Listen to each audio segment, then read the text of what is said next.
Bonjour! Si je vous dis que rien ne peut jamais changer si on fait toujours les mêmes choses, je suis sûre que cette phrase vous parle. Je suis sûre que nous tous, à un moment donné, on a tous envie de beaucoup de nouvelles choses, mais on n'a pas tellement envie de changer. On n'a pas envie de sortir de notre zone de confort. Alors aujourd'hui, c'est le sujet de cette vidéo. Je vous délivre les 5 facettes de la vie à considérer si vous voulez atteindre vos rêves, aller vers la vie que vous avez envie de vivre. Je vous en dis tout de suite plus, juste après le jingle.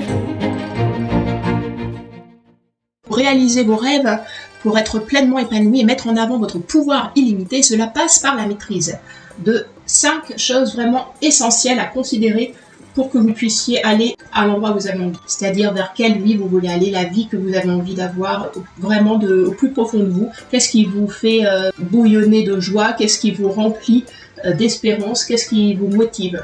Alors, ces 5 facettes vraiment à considérer et vous verrez que ça vous permettra d'ouvrir de façon beaucoup plus large votre esprit, votre angle de vue.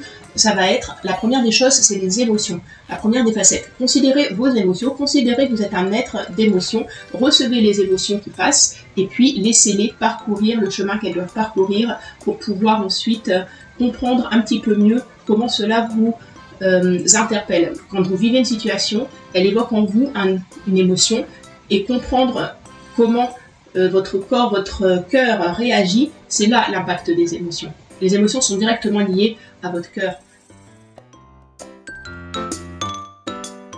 La deuxième facette à vraiment considérer, c'est le corps. Parce que vous avez sûrement remarqué par exemple des personnes dépressives, elles respirent pas forcément la joie de vivre au niveau de leur corps, elles ont un corps souvent qui est mis en avant, qui est plutôt tombant, qui montre que ça ne va pas. Si à l'inverse vous regardez quelqu'un qui est pétillant, qui est toujours heureux, qui va bien dans sa vie, son corps il est ouvert, les épaules elles sont plus tombantes, mais elles vont être dans l'autre sens, on va avoir une posture plutôt vers le haut, quelqu'un qui a envie d'être tiré vers le haut et du coup qui va se mettre dans une posture, j'y vais en fait, une posture de quelqu'un qui a envie d'aller de l'avant à un corps qui va avec son esprit. Essayez pas de dissocier votre corps et votre esprit parce que ça c'est pas possible. Si vous voulez à un moment donné, vous êtes en pleine crise de panique, par exemple, votre corps se met à s'emballer, votre cœur se met à aller très vite, vous commencez à avoir peut-être des étourdissements, à vous sentir les jambes qui ramollissent. Je suis sûre que ça parle à de nombreuses personnes quand je dis ça, parce qu'on a tous vécu ce genre d'expérience par moment. Et à un moment donné, quand notre corps s'emballe, c'est-à-dire qu'une émotion est en train de le traverser, et par exemple, un exercice très simple que je m'applique dès que je sens que les choses m'échappent, je mets mes mains au niveau de mon ventre et je respire en gonflant un maximum mon ventre.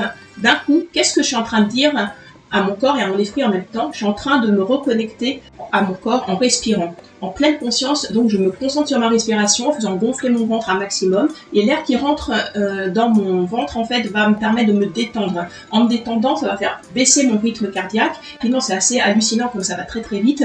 Mon rythme cardiaque va diminuer et mon moment de panique va baisser. D'un coup, mon corps va être à nouveau serein, mon esprit va pouvoir se détendre et essayer cet exercice ultra simple. Dès qu'il y a quelque chose qui fonctionne pas, qui vous met en panique, qui vous fait peur, qui vous met en colère, toutes ces émotions un peu compliquées à gérer, pensez tout de suite à canaliser votre attention en mettant vos mains sur votre ventre, gonflez votre ventre en respirant bien, en vous concentrant sur votre respiration, fermant les yeux, et puis petit à petit vous allez évacuer la tension et vous allez vous reconnecter corps et esprit ensemble.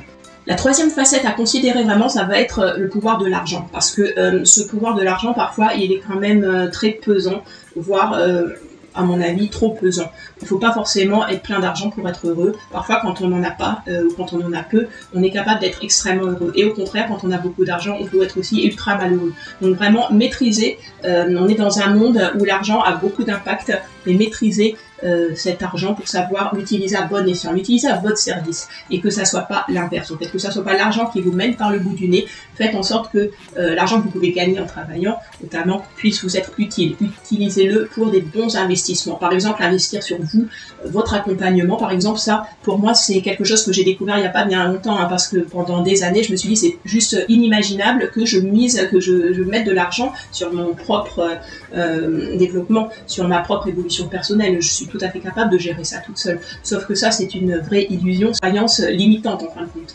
Et du coup, à un moment donné, lorsque je me suis dit, j'investis sur moi-même, je mets l'argent nécessaire pour me faire accompagner correctement et pour aller vers où j'ai envie d'aller, ça transforme les choses. Du coup, c'est un vrai investissement. Et parfois, cette notion d'investir sur nous-mêmes, ça, on l'oublie. Donc, je vous invite à y penser sérieusement. C'est vraiment...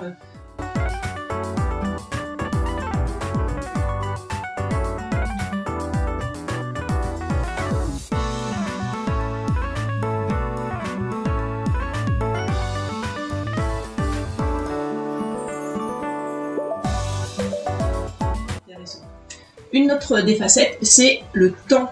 Parce que le temps, c'est quelque chose que vous pouvez manipuler pour organiser le temps comme vous le voulez. Mettez en place des stratégies efficaces pour organiser votre temps.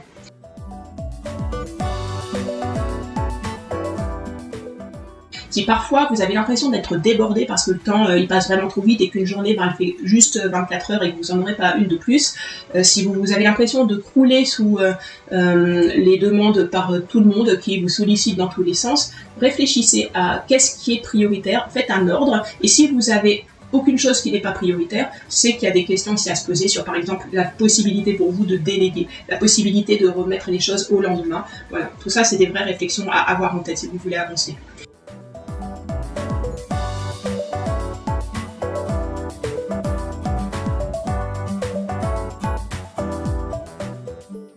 Ne vous soyez pas submergé par des choses aussi matérielles que ça. Le temps, il est celui qu'on a envie qu'il soit. Donc, ayez conscience de ça. Et la dernière des facettes, c'est les relations. Sachez vous entourer des personnes qui vont vous tirer vers le haut.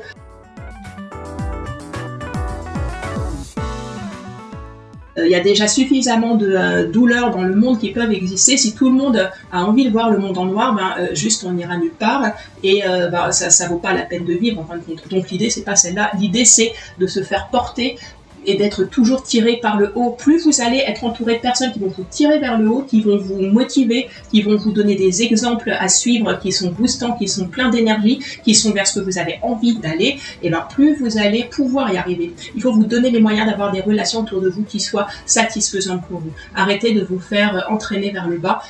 Choisissez des personnes qui pourront être de vrais exemples. Moi, j'ai un tas de personnes qui sont vraiment porteuses pour moi, dont une personne en particulier qui m'accompagne depuis un bon moment maintenant et qui est un vrai exemple dans ma façon de voir le monde et qui me porte au quotidien dans ma vie personnelle, dans mon propre développement, c'est Tony Robbins, que vous connaissez.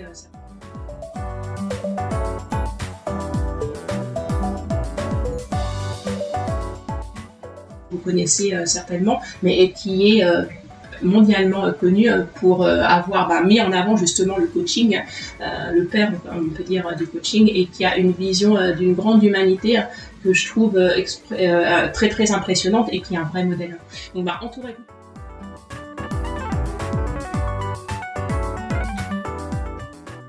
Donc entourez-vous de personnes qui vous donnent l'envie de les suivre, qui vous motivent à être comme eux, parce que si vous imitez des personnes qui ont déjà réussi, qui ont déjà fait des choses qui sont celles que vous voulez aussi faire, vous gagnerez du temps tout simplement. Le temps est précieux, gaspillez-le pas à créer des nouveaux mondes, à inventer des choses qui n'existent pas. Il y a déjà des personnes qui ont pu faire de belles choses, vous avez juste à pouvoir les imiter. Voilà, cette vidéo prend fin aujourd'hui. J'espère que vous aurez pu continuer votre évolution personnelle avec ces petites quelques réflexions que j'ai pu partager.